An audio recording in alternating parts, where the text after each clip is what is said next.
Once again, everybody, welcome back to a Tier List Tuesday. I'm the Failed Author. I post a tier list every Tuesday, usually video game related, maybe some anime, maybe some cartoon characters, a show, gas stations, fast food. I don't know. You tune in Tuesday and find out. Again, if you're new to the channel, the Failed Author here, and I post Battlefield 3 videos every single Friday. I don't know too many people out here posting Battlefield 3 anymore. So if you like Battlefield 3, you want to talk about it, we're growing a community here of Battlefield 3 enthusiasts in different old first-person shooters and video games in general. Well, welcome to today's video. We're talking about the handguns, the sidearms of Battlefield 3, and we're just gonna hop right into it. I didn't really put them in any super specific order, but just looking at it, looks like a lot of the starter pistols. The M9, I don't know. I think a C. It's good enough, right? It can score you some kills. It's practical. It's got a decent magazine capacity, but when it gets down to it, is it that good? No, I just don't think it is. I mean, it was the service weapon of the United States military for quite some time. That counts for something, right? I don't know. I don't know. And up next we have the MP, what was it, the 444-3, the Russian one, the Russian sidearm, and I think it's better. It has like 2 more rounds capacity, and that's not to say too much because I think maybe I played a little bit better with the M9. Something about the sights aligned a little bit better with me and the general bulk of the sidearm. But I would say that the 2 bullets and then practically having identical stats, power, and everything would give me there. Up next is the G17, and again, I think it's just slightly better the MP44-3. I don't think that it's, I think they're all right here. They're all average, right? For whatever reason, and I think it's like the only one, the G17 just came with a laser sight when you unlocked it. Interesting. I don't particularly know why, but there's that. I don't know. Up next is really, I think the most underrated sidearm in this game, the 1911.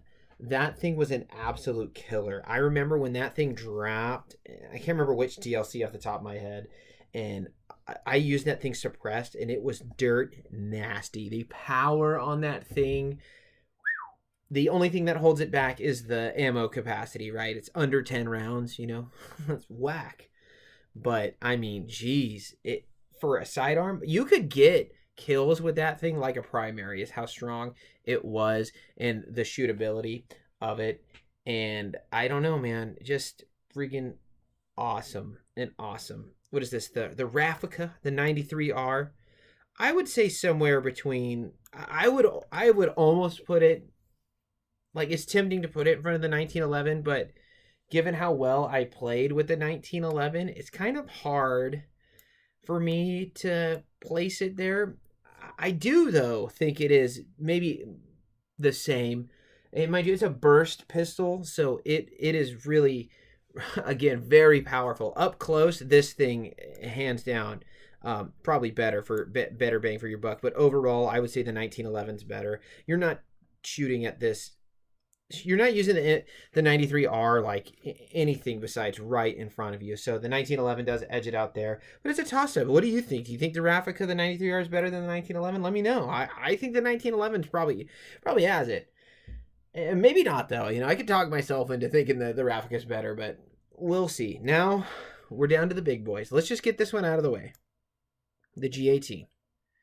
The G18 is the best sidearm in the game, and it's okay to just bow down to the game. The G18 was unreal. Again, it's like a pocket SMG.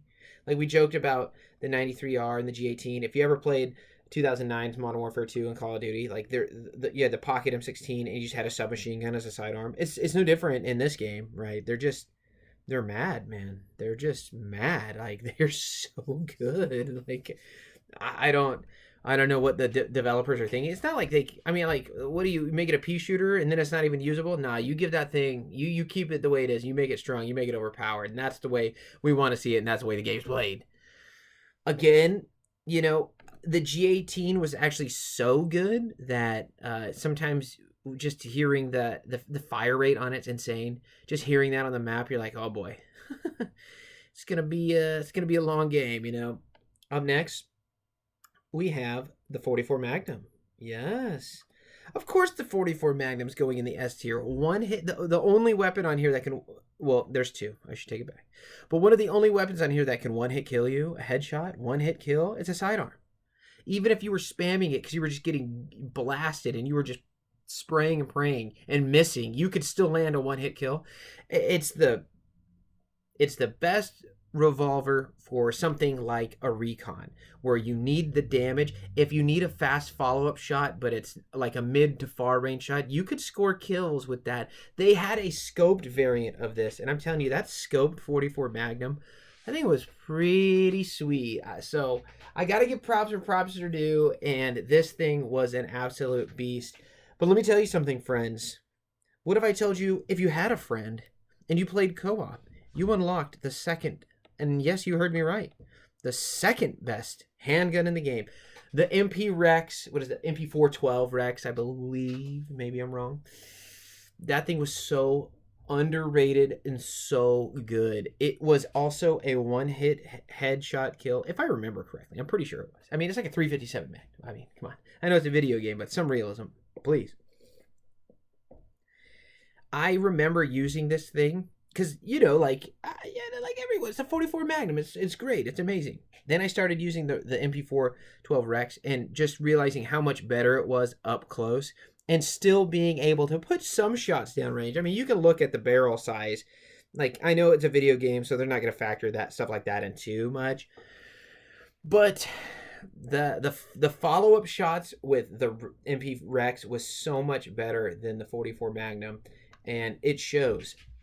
So what do you think? What do you think was the best handgun and sidearm in Battlefield 3? If you notice, we didn't have anything in the B, and I'm okay with that. I think that the C tier for all those weapons is appropriate. I don't think there's something that belongs above them in the B tier. I definitely wouldn't move anything from the A tier down or up. I think that's appropriate. The only one, like, I may get some flack for this, but I think some people would think like the 93R belongs up here, but I wouldn't agree. It's not as good as the G18, and it's not as strong as the Magnums, and they're definitely not, I don't know, on the same, I just don't think they're on the same playing field.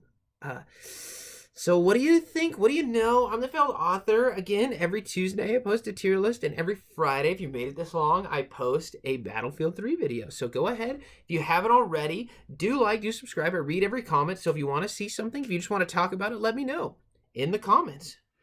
Have a great day.